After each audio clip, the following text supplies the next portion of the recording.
caso especificamente, eu vou dizer que a publicidade, eu coloquei a publicidade é um diagnóstico psicossocial de uma época, porque isso aí já é pressuposto básico do que é a publicidade. A publicidade é sempre um reflexo atuante, mas é um reflexo do que acontece no nosso contexto histórico e social. Ela não está de fora ditando aí determinados estereótipos, né, ditando de uma forma maquiavélica as coisas. A publicidade não tem esse poder. A publicidade é uma das práticas. Então, obviamente, ela reflete o que somos todos nós em determinado contexto. O que muda, o que me parece que é a minha proposta de tese, o que me parece que muda dentro do que a gente chama hoje de ciberpublicidade, é essa suposta proposta de uma relação social entre o produto e o seu consumidor. Dentro dos sites de redes sociais, como o Facebook, eu vou mostrar aqui alguns exemplos, me parece que o produto deixa de ser um pouco um objeto de consumo, mas um indivíduo com o qual a gente pode agora se relacionar. E aí, tudo muda dentro da expectativa que a gente tem em relação ao que é a minha relação com a marca, a minha relação com o produto. E aí eu falo uma relação social, tendo em vista determinados tipos de conceito do que significa interação social e relação social. E eu trouxe essas citações só para deixar claro que o que eu estou falando aqui é relação social mesmo entre indivíduos, porque só se considera relação social, de fato, entre indivíduos, né? Como ele vai dizer, pessoas que se assumem como si, indivíduos, sujeitos que se assumem como si para si mesmos e o outro, e reconhecem a alteridade, né? Reconhecem o outro. Então é preciso ter essa troca entre consciências. Então eu não posso pensar em relação social entre indivíduo e objeto, entre indivíduo e máquina. Não se pensa isso dentro das questões teóricas sobre sociabilidade. Relação social, interação social, de fato, só acontece entre indivíduos. E é a partir dessa noção de relação social que eu vou dizer que a publicidade hoje propõe uma relação social com os seus consumidores. A partir da ideia de que ela se transforma em indivíduo. Dentro desses sites que eu vou trazer.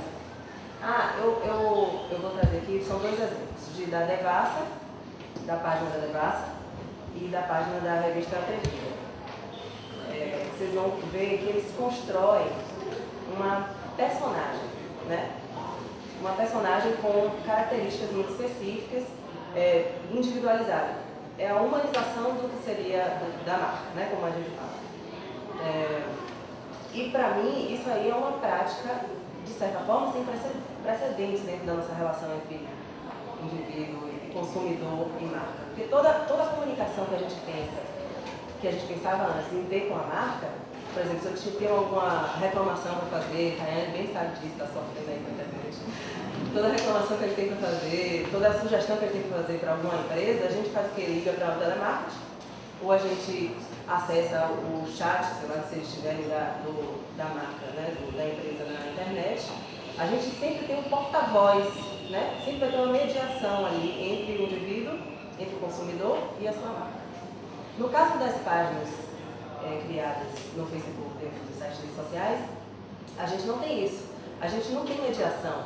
A gente fala com a organização em si. Então, as postagens têm a ver com cerveja, né, com nada diretamente. Mas ela quer apenas construir laços sociais com os seus consumidores. E aí a Devassa constrói assim, ela fala geralmente assim, em primeira pessoa, e ela diz: estou me preparando para encontrar um lindinho, estou na dúvida de qual lingerie usar.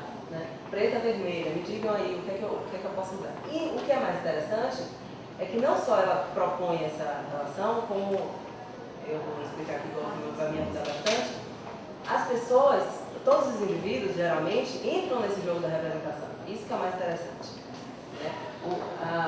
Os consumidores interagem com ela, entrando nessa ideia de que ela é um indivíduo, ela é uma pessoa, ela é um recurso morri, que é bem a linguagem das adolescentes que compram uma revista. Mas não necessariamente é só uma apropriação da linguagem que a gente já está acostumado em publicidade. Não é só isso. É se colocar como sujeito, como ator social aí. Eu acho que isso que é diferente. Então, o produto é sempre um objeto sobre o qual a gente projeta valores simbólicos que vão me ajudar dentro da construção da minha sociabilidade, dentro das minhas relações sociais. Então, ele vai me ajudar nisso, ele vai ser subsídio para as minhas relações sociais entre indivíduos. E hoje, isso ainda acontece, né? O produto ainda tem esse papel, né? Mas, mais do que isso, ele agora é com quem eu me relaciono. Então, isso faz toda a diferença. Não só ele me ajuda na construção das minhas relações, como ele é o próprio indivíduo com quem eu vou me relacionar. Então, de que forma a gente pode ver agora como a publicidade pode usar isso a seu favor? Se eu agora sou uma pessoa com quem eu me relaciono, qual é a diferença? Então, o produto agora seria esse ator social, esse sujeito. E isso seria o que ia diferenciar da nossa... Então, para me ajudar nisso, as pessoas já estão meio acostumadas com alguns autores, como Goffman e Bourdieu. Goffman vai ser um condicionado por uma estrutura aí que vai me dizer quem eu sou a partir da classe a que eu estou pertencendo, mais do que um gosto pelo gosto, mas eu tenho um gosto por causa de um determinado grupo ao qual eu pertenço. Então, isso vai me ajudar a entender por que a Devassa escolhe determinadas roupas para usar, por que a Devassa escolhe determinados tipos de expressão para utilizar linguística. Então, isso tudo vai me ajudar. E Goffman também me ajuda no sentido de que ele insere as pessoas dentro de uma dramaturgia. Então, se todos nós, indivíduos, estamos vivendo uma construção dramática da nossa vida, por que não pensar que a publicidade também pode se inserir nesse contexto? Então, eu vou dizer que a mesma lógica de construção do eu, do indivíduo, que a gente já está acostumado, é a mesma lógica de construção do eu, do produto. Então, o produto vai ser sempre, essa identidade do produto vai ser sempre uma construção, de fato, colaborativa, que vai surgir, e o interesse dela é exatamente se vai ser acreditado ou desacreditado. E tudo isso aqui, igual que eu estou falando, em relação à nossa vida cotidiana indivíduo. Então, é muito simples a gente perceber essa transposição para a publicidade, de pensar o interesse base é se o consumidor vai acreditar ou desacreditar dentro daquela representação. Então, concluindo, estou super concluindo. Todos os artifícios tecnológicos que a gente vai ter dentro desses sites de redes sociais, imagem, vídeo, fotografia, todas as coisas, vão construir o que Goffman vai chamar de fachada social do produto, da marca, nesse caso. Então, a Devassa e a Televisa e todas as marcas que utilizam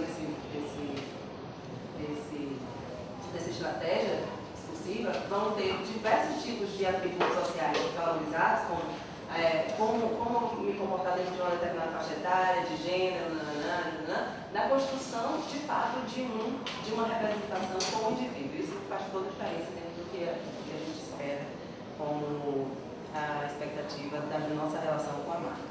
É bem isso, a gente tem outros conceitos de Goffman, mas isso é bom para a gente discutir depois.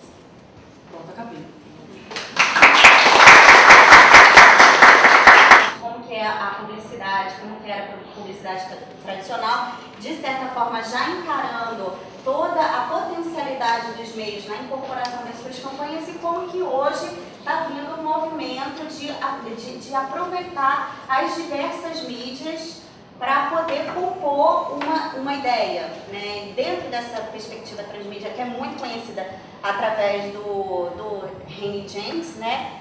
Que trabalha com um conceito que é de storytelling, né? De narrativa transmídia, como que acontece esse movimento na publicidade, que não necessariamente o transmídia ele precisa ser narrativo, precisa ter uma narrativa no sentido estrutural, no sentido de que existe uma história, personagens, efeitos, causas, consequências, mas que existe uma apropriação de várias mídias que se complementam. Atrapalhei a filmar. Então, eu muito mais presente, né, não só do consumo, não que o consumo seja algo passivo, né, mas que de certa forma sempre foi ativo ao longo da história, mas que vem sendo incorporado de outras maneiras, né? Então, pode passar. E aí eu começo a pensar, esse transmídia que se apropria de várias mídias que convergem para uma mesma mensagem, para o mesmo conceito, também não poderia se apropriar do próprio espaço como mídia? E aí eu começo a me interessar por esse movimento de como que as práticas publicitárias se apropriam do uso dos espaços urbanos, não só da maneira tradicional, como os outdoors, os buzzdoors e tal, mas como um próprio espaço para comunicar de uma maneira diferente. Então, contextualizando, os computadores eram máquinas enormes, não eram capazes de ser carregadas e tal, e aí ele previa uma diminuição desse aparato. Mas uma diminuição no sentido de que cada vez mais a tecnologia vai sendo incorporada no seu dia a dia, que o sujeito não percebe mais a relação que ele tem com a tecnologia, mas acaba sendo afetado por ele. E aí ele dá o exemplo, por exemplo, ele dá o exemplo da energia elétrica. Ou seja, né, você passa a ser cada vez mais dependente da energia elétrica sem nem perceber que você está sendo afetado por ela. Assim como ele previa uma tendência à diminuição física, material do aparato tecnológico. E aí a gente vê, de fato, isso acontecendo, né? Os microchips, nanotecnologia, etc. Então eu começo a pegar esse exemplo do pervasivo para compreender como que é essa relação da tecnologia com o sujeito se apropriando no cotidiano deles, né? No próprio cotidiano do sujeito consumidor. E aí, dentro desse sentido, a gente começa a pensar nessas afecções que a tecnologia promove nos sujeitos interatores, né? E para isso eu trago o Gumbrich, que ele fala sobre essa produção de presença. E ele não fala nem no sentido da tecnologia, eu só trago ele para poder compreender como que ocorre essa produção de presença dentro dessas práticas publicitárias, ciberpublicitárias, né? Então a presença seria a relação espacial com o mundo e seus objetos, né, que acaba provocando uma epifania lúdica, ou seja, a percepção da efemeridade do acontecimento e a singularidade dele. Né, o sujeito ele se afeta ao objeto, né, ele se deixa afetar pelo objeto através desse efêmero, né, do que o objeto tem de diferente, de singular, que pode produzir algum tipo de afecção no próprio corpo, né, na própria sensação do corpo, uma coisa mais corporal mesmo. E aí o Gumbrich ele também fala que essa concepção de performance, não, isso não é o Gumbrich não. E aí peço desculpa mesmo.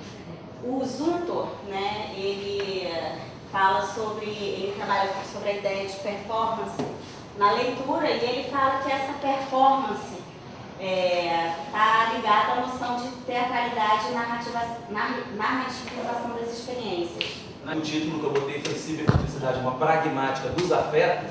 Então, eu queria trabalhar então com esses conceitos tanto de pragmática quanto de afeto. O conceito de afeto, Spinoza e Deleuze, que são os dois grandes filósofos, o Spinoza do século XVII e o Deleuze do século XX, que trabalharam radicalmente o conceito de afeto, que é o que para a gente tentar entender como é que é o ser, como é que se constitui, o que é afinal a ciberpublicidade, o que é afinal esse hiperconsumidor que a gente vai tratar aqui. Então, nessa primeira parte da breve história da persuasão, muito rapidamente, a gente tem na passagem do mundo arcaico para o mundo antigo, né? Você tem a passagem do mitos ao logos como maneira de você explicar algum fenômeno da natureza. Na Grécia chamada arcaica, tipo século XII a.C. para trás, as explicações de mundo eram míticas, bastante místicas, mágicas, religiosas. E você tem um certo momento, a partir de um certo momento, depois do século VIII a.C., 7 para cá, você tem a gradual passagem de explicações de mundo míticas para lógico-racionais. Então é quase uma passagem do mitos ao logos, isso dentro de uma história da persuasão. A persuasão passa a não ser mais mística ou mítica, e ela começa a ser cada vez mais, ela começa a exigir cada vez mais uma demonstração argumentativa, lógico-racional. Essa é, em linhas gerais, a passagem do mitos ao logos. As provas retóricas lá na Grécia, logos, etos e patos. Logos, o logos é uma prova retórica centrada.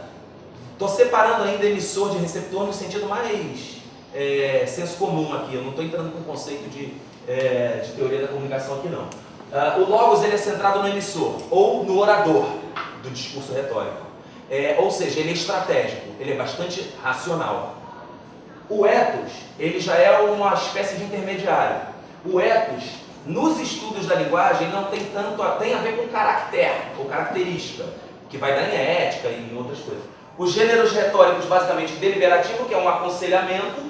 Quando você aconselha alguém de alguma coisa, você está usando um gênero retórico deliberativo. Você aconselha ou desaconselha. Tá? Isso é deliberativo. Judiciário é a oposição entre o bom e o ruim. Você pode até abstrair um pouco mais e ir para o bem e o mal. Não vou entrar nisso agora. E o epidítico, que é interessante. O epidítico é basicamente uma estratégia bem pática. O epidítico é assim, são as estratégias que o sujeito usa, não tão racionais assim, mas é mais uma estratégia para se fazer amado, se fazer querido, se fazer gostado, se tornar simpático. Tá? A publicidade adora isso, né? As marcas têm que usar muito o gênero retórico epidítico, mesmo que ela esteja dando um conselho, ela precisa ser simpática, né? Tá? Vocês já entenderam? Então vamos adiante. Persuasão total.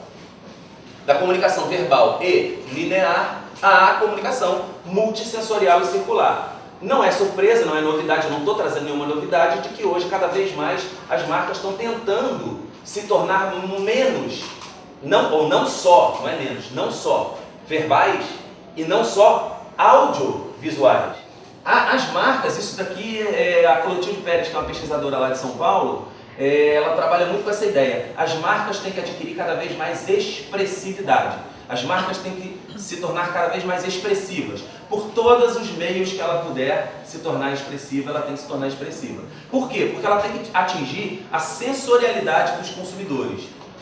Nós, seres humanos, enquanto vivos, somos dotados de capacidade sensorial. Essa capacidade, essa potência sensorial é exatamente o alvo de uma marca expressiva. Então, a marca deve ter expressividade e o consumidor já tem, é dotado de sensorialidade. É quase que um feito para o outro, as duas metades da laranja. Percebe? Numa referência brega à música do Peninha, cantada por Flávio Júnior. Desculpa se alguém tem metade da laranja, a pessoa sempre fica magoada quando fala uma coisa dessa. O corpo é comunicacional agora, veja.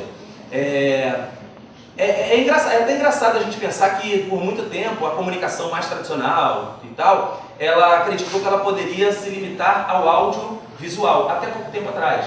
Hoje em dia você tem que falar com o nariz do sujeito, você tem que falar com o corpo do sujeito, né?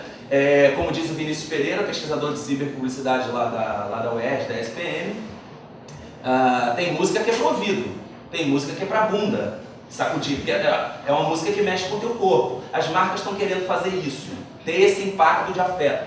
Então, é o corpo inteiro que é um canal de comunicação. As marcas descobriram outro dia que nós temos 5 sentidos, e não só 2.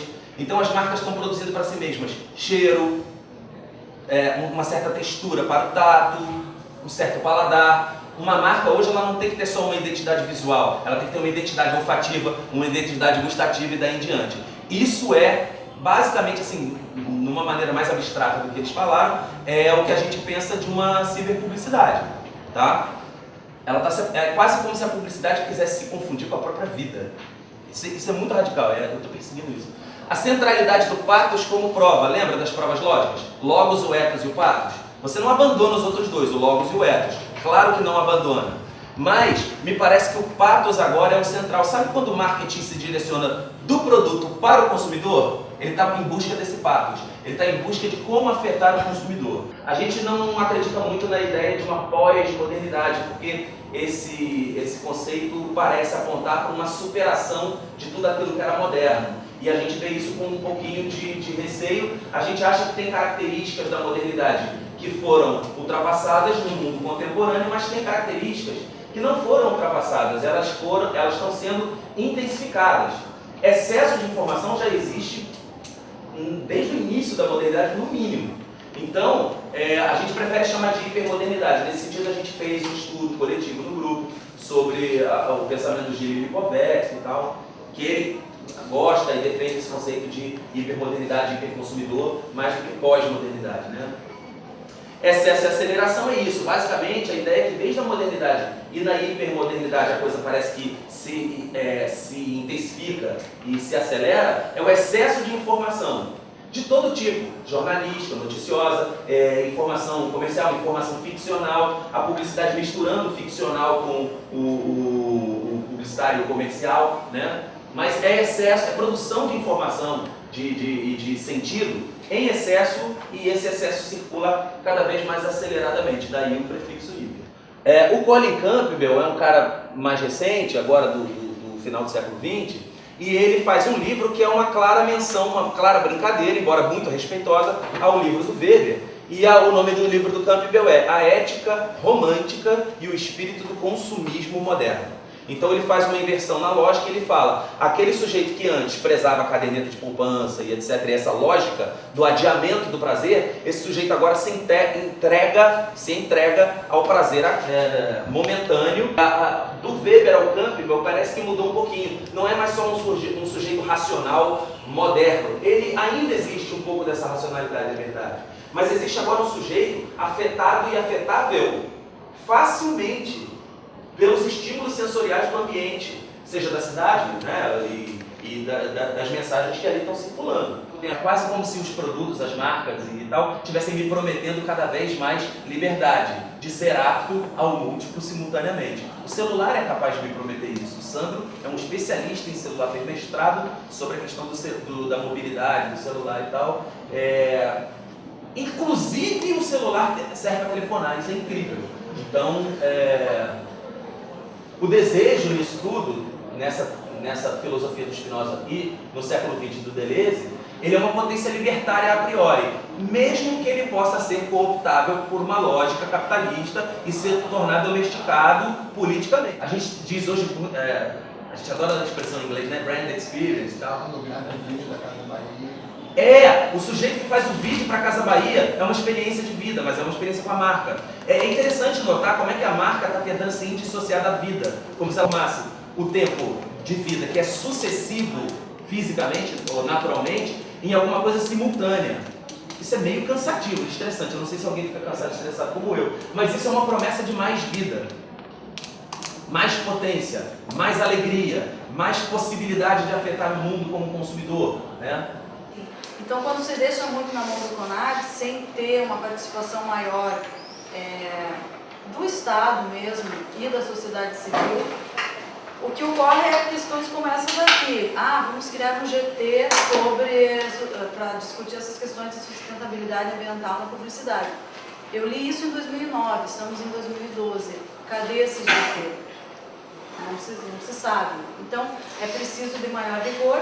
E, conclusão geral, está ocorrendo, da mesma forma como está ocorrendo mais discussão sobre publicidade comunitária, da mesma forma como estão surgindo mais trabalhos sobre a emergência do social nos processos de comunicação, a publicidade comercial não está de fora.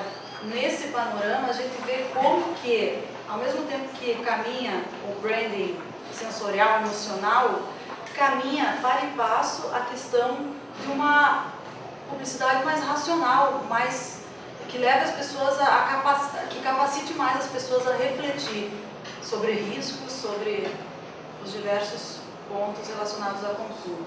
O meu trabalho, na verdade, é com os grupos de mídias, tá? Como é que a gente faz? Desde quando eu entrei na graduação, há 25 anos atrás, eu comecei a trabalhar, na verdade, com as pesquisas para entender como que eram os grupos de mídia, como é que essa questão do poder, legislação, regulamentação e tal. E aí a gente começou a partir de um trabalho do Thompson, um livro que tem aí sobre modernidade, que todo mundo já leu na faculdade, que diz que para você entender os grupos tem que levar em questão, levantar as questões tecnológicas, culturais, econômicas, políticas. Não dá para liberar as coisas. Ou você envolve tudo, ou então não fala de grupos de mídia. Isso para mim era uma novidade, eu nunca vi ninguém falar. E de repente eu comecei a trabalhar, e aí eu levei isso para a minha graduação, para o meu mestrado, para o meu doutorado. Mas como é que aconteceu essa minha linha? Até porque, no caso, trabalhar com os grupos de mídia envolve muita coisa, tanto que é interessante que eu faço trabalho com o Adilson, e aí eu levanto aquela questão, é um negócio, Você envolve a questão da legislação, como é que está no Brasil, a questão da regulamentação, o que é estatal e o que não é estatal, porque assim, realmente as pessoas, como a Deus colocou, acham que porque é público tem que ser do Estado. Não é assim. Não é e não pode ser, porque as coisas têm que ser muito bem separadas, não dá para simplificar e nem trabalhar com ideologias. O que acontece? Eles até têm um grupo lá, os donos da mídia, eles falam que tem um projeto, que eles pesquisam, colocam direito à metodologia, que entra com o pessoal do Senado, entra com os grupos, mas não fala exatamente o que faz. Hoje eles mapeiam que entre os 10 maiores grupos estão a Igreja Universal, a gente sabe que é a questão religiosa, tem lá um nome que todo mundo conhece, o Grupo Silvio Santos, lá meio repartido, mas está lá. Tem a Igreja Católica e tem o Estado com a EBC, que também está chegando através do rádio e TV. Isso a gente sabe, tá? Todo mundo sabe, mas como é que vocês chegaram nesses números, tá? Isso aí é muita pesquisa, porque não dá para levantar números aleatoriamente, tá? Então, assim, a gente trabalha muito com pesquisa, tanto bibliográfica, documental. Documental para a gente é fundamental, a gente tem que ler muito, tem que entender a questão dos documentos.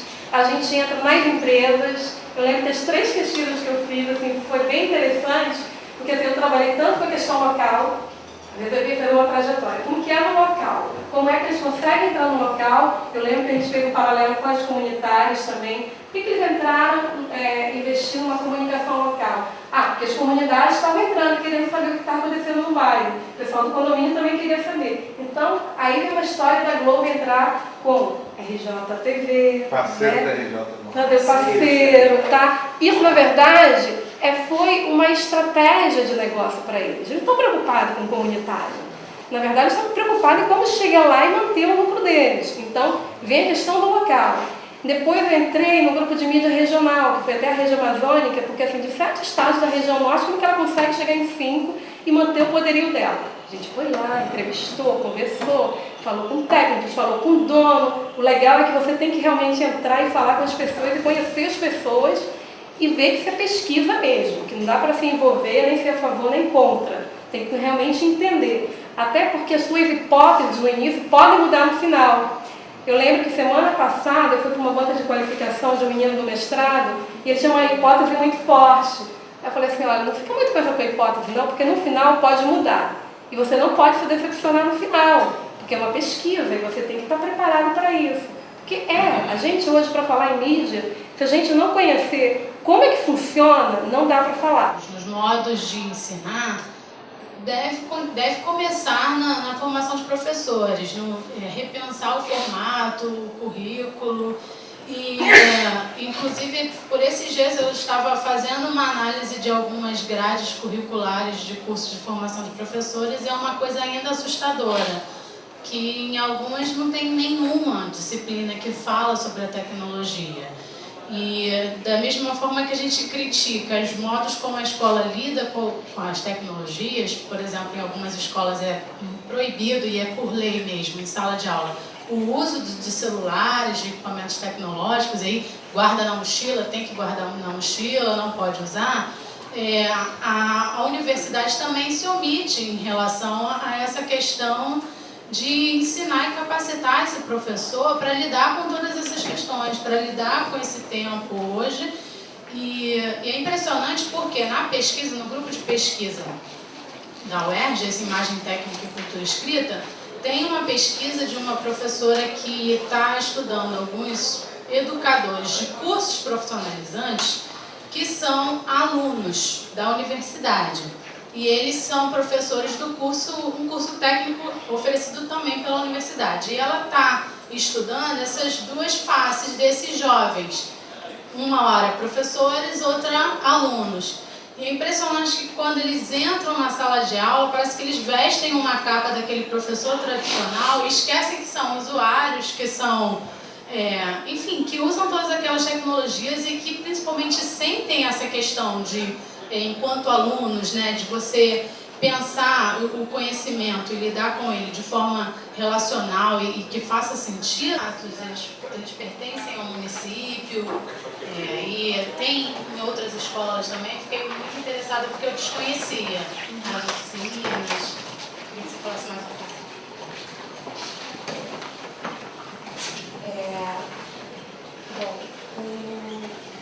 esse projeto Anima Escola, né, o Anima Mundi, que é quem desenvolveu esse projeto, eles desenvolveram também um software que é gratuito, que chama Muan.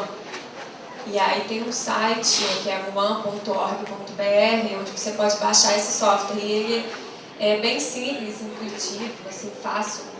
Assim, você olha e rapidamente você entende o funcionamento dele. Então foi através desse software que foi visto, que eles viram, né, uma forma justamente de chegar em todas as escolas. E aí, enfim, com qualquer tipo de computador, de câmera que o professor tenha, ele, utilizando esse software, ele tem essa independência, entendeu? Para poder fazer na escola.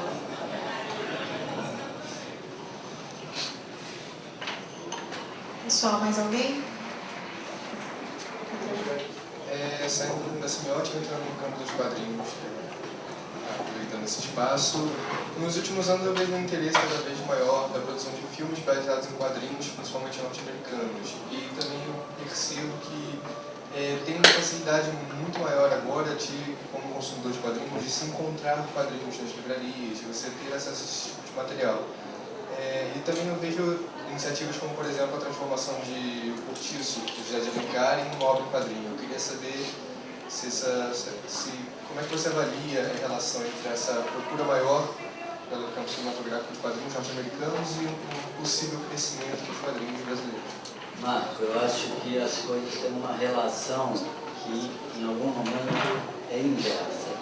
Eu acho que os quadrinhos indo maciçamente para o cinema, como ultimamente, é meio que para garantir uma sobrevida para os super-heróis que desde fim dos anos 70, na realidade, começaram a naufragar como um meio mais comum veiculado dos quadrinhos. Os anos 60, início dos anos 70, foram marcantes no estabelecimento de um novo patamar dos quadrinhos, com o underground americano, né? O underground, na verdade, ele veio detonar toda aquela linguagem tradicional dos quadrinhos, baseada em super-heróis, né? Todos esses heróis super-reais, assim, e criou um novo padrão que desvinculou o quadrinho daquela ideia inicial de que era uma subliteratura infanto-juvenil, né? E hoje, quer dizer, e aí houve um crescimento grande dessa nova linha de quadrinhos, dessa nova proposta de quadrinhos, desvinculada de série, né? Cada livro configurava uma história, como um romance visual, né? E por isso o graphic novel, né? Como eles chamam essas produções. E me parece, isso é uma suposição que eu estou fazendo em cima da sua pergunta, que essa iniciativa dos estúdios americanos foi mesmo, meio que para garantir o espaço ou dar sobrevida, e deu, né? Quer dizer, os heróis, esses mais clássicos, super-heróis, etc., eles perderam muito espaço, sim, mas ainda assim eles continuam muito na mídia, né? Vendem muito. E me parece que o cinema pegou essa carona, né? Em ressuscitar, porque as empresas americanas, a DC Comics, a Marvel, né? Elas são uma potência mundial.